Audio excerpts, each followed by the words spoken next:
Definitely. It was based on the NY, Buffalo, Hazelum. Like, it's tall, it's impressive, and we wanted the player to feel really weak and small compared to it. So it was definitely a good idea to go with that one.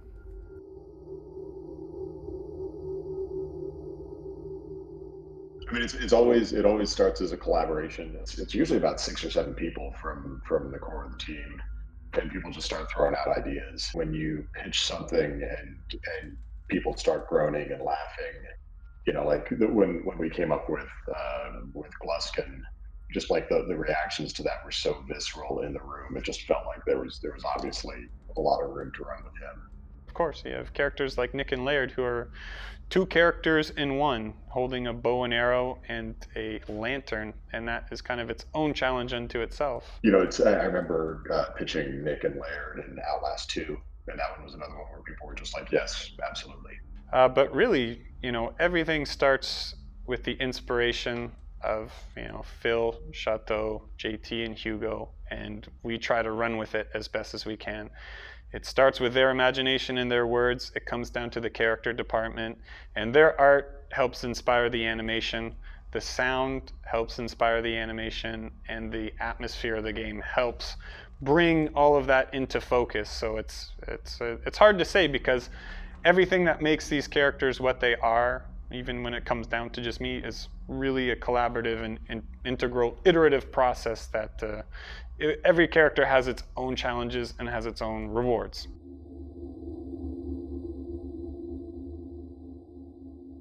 Murkoff is definitely a creature of the 20th century, right? I think of Murkoff as like the most concrete sort of nugget at the center of all of the sort of secret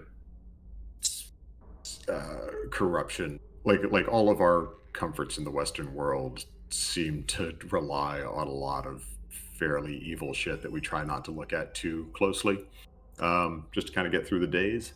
And Murkoff is like a nice way to focus all of that stuff.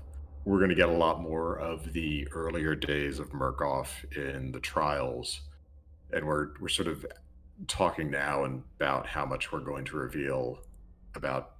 Oh, I've got a notion in my head of when the corporation starts and what it is and how that changes through the history of the early 20th century. But it's about as specific as I'm going to get now.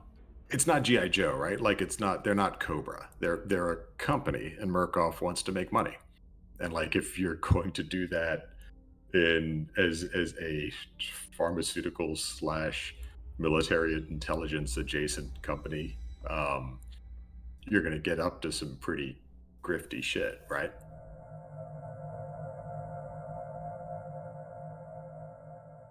So the inspiration for Outlast came from a very wide variety of influences. We basically borrowed anything that we felt could be useful in the context of horror. So a lot of the ideas obviously come from horror movies, but not just horror movies. There's not like one specific reference like that's the main. Obviously, I mean there's Amnesia: The Dark Descent that was a huge influence, but not necessarily for game design stuff, but just as a proof of a concept in terms of business model. Because there were very few horror games at the time, and most of them were indie titles, and so it allowed us to do meetings with investors. Yeah, Amnesia: Dark Descent was a big influence, but actually more for business reasons than game design, and then everything else is just like bits and pieces from all over the place: books, movies, other games.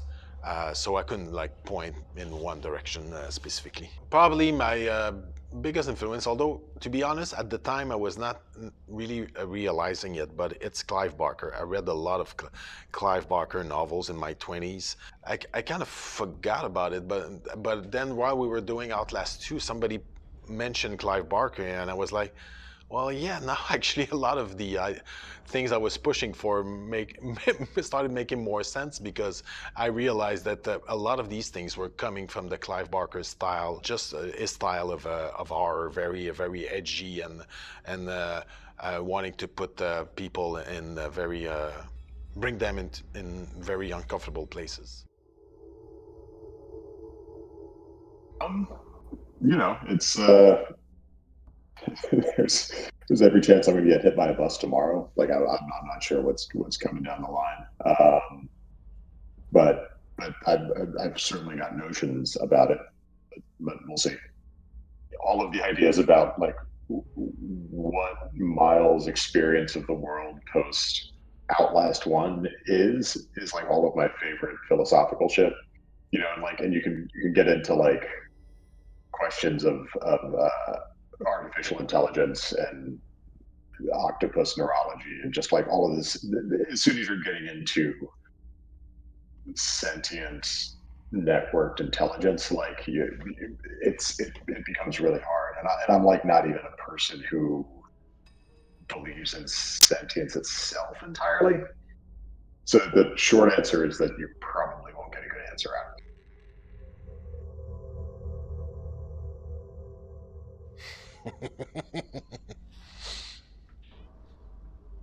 Okay.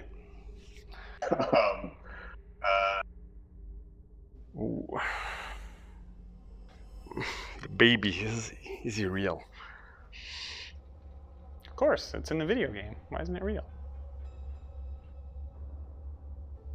Is he? I don't know. You tell me.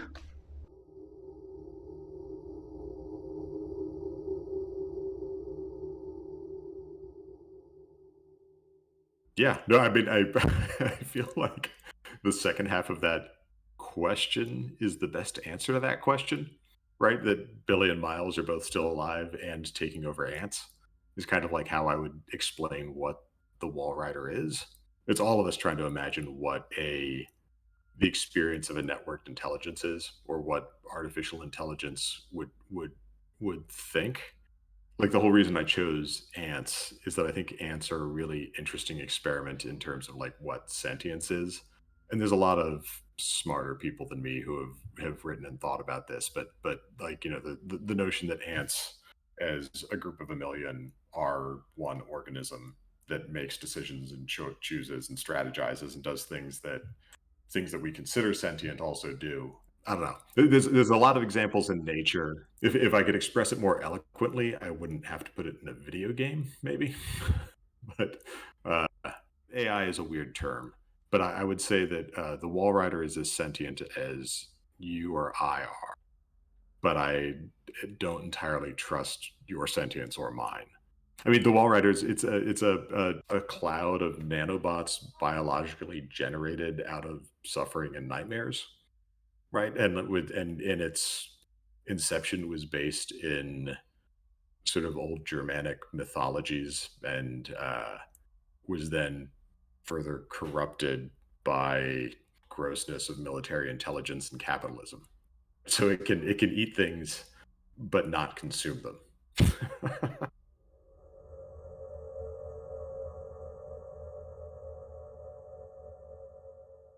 That's the last page of the last issue of the first run of the Murkoff report. I don't know how to answer that question without sounding like an asshole, right? Like it's sort of writing a grad school paper on something I wrote. And the whole notion of the comics was to tie together those first two Outlast games and sort of show a little bit more of the connective tissue that we were talking about kind of below the surface there. It's a poetic flourish, like it's even you study the way the Bible sort of came together, like it is cobbled together from a lot of different spiritual ideas that are kind of spiritual interpretations of the same notions, and it kind of pulled these traditions together, right? If you ask people what the Holy Spirit's role is in Christianity, like you'll get 19 different answers, right? And the notion of the Trinity is super interesting. It was something that we kind of talked about a decent amount in terms of the whole like Miles Wall Rider thing. It's a squishy question. I'm not sure.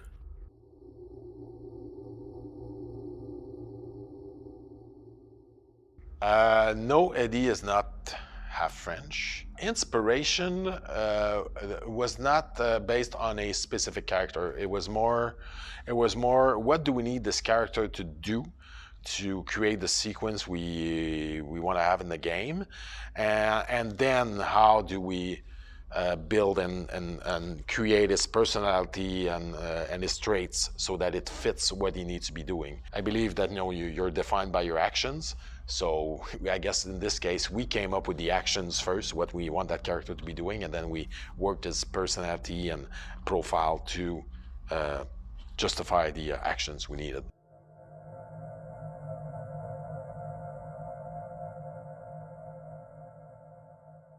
The twins are they were patients in the asylum. And Father Martin's a charismatic guy, right? If you're looking to manipulate people with spirituality, aiming at people with mental illness is probably not an unprofitable way to go. The twins became under the thrall of Father Martin when they were all patients, right? Like it's sort of like they met once they were inside of there, and he kind of pulled them into his radius. But yeah, I think he's a talking guy. I don't think he's writing that much down outside of what he writes on the walls. Cults are all over the Outlast games, and I feel like that's a lot of. I mean, like we're doing this because we're 10 years in, right? We've been doing these for 10 years. The thing that I've seen over and over in the last 10 years is that everything is becoming a cult, right? That like you used to be able to have a conversation with somebody who was like a fan of, be like, yeah, I liked all of this except I didn't like that. And now you say that and you're talking to somebody who's in a cult who like bites your head off. And the same thing about politics, same thing about religion. It's like everything in the world is a cult now. And I feel like that's what we've always been talking about with Outlast. It's just that like everything eventually becomes a cult.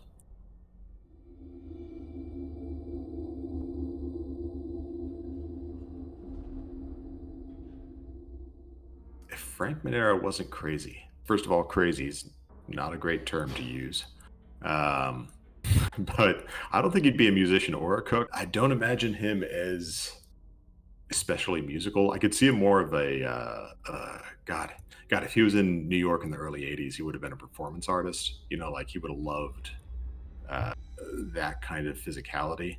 I think cooking for him is probably something more that he would want to do as an amateur, because it's more about the passion than the profession of it. I mean, and Rob Zombie, everybody who makes horror are all unbelievably sweet people. Like when I've seen Rob Zombie in Los Angeles a couple times, and it's always at a vegan restaurant, so I don't think he's a cannibal. I don't know. I kind of imagine Frank Monero would want to do something really, really just like physical and focusing. I could see him being a yoga instructor. I'm gonna be cheesy and go with Traeger. I mean, it's the best character. Why am I speaking in English? I fooled you all, guys. I can't speak in English. I really like Traeger. It's mostly because like me, we're kind of tall, we're skinny, we're weird, and we're both sarcastic. So it's me without the scissor. Traeger has got the best quotes. Everybody remembers his quotes. We speak as Traeger all the time in the studio. He's got the best cutscene. We got the finger cuts.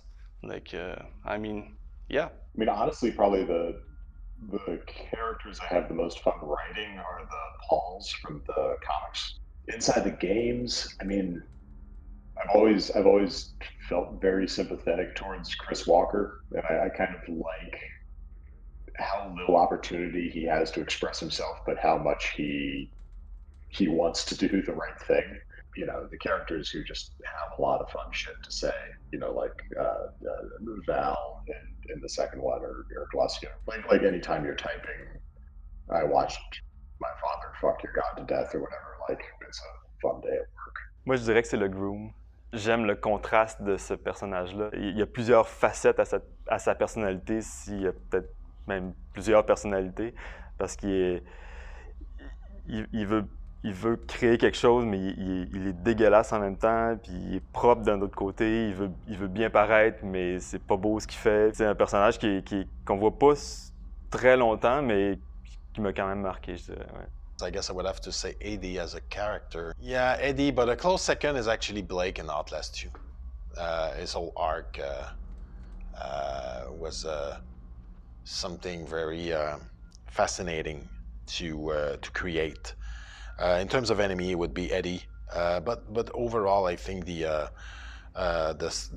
arc we created for Blake and Outlast 2 was interesting as well, and was sometimes uncomfortable to do, but also creatively a fun challenge. It has to be Chris Walker. Do you want me to say why?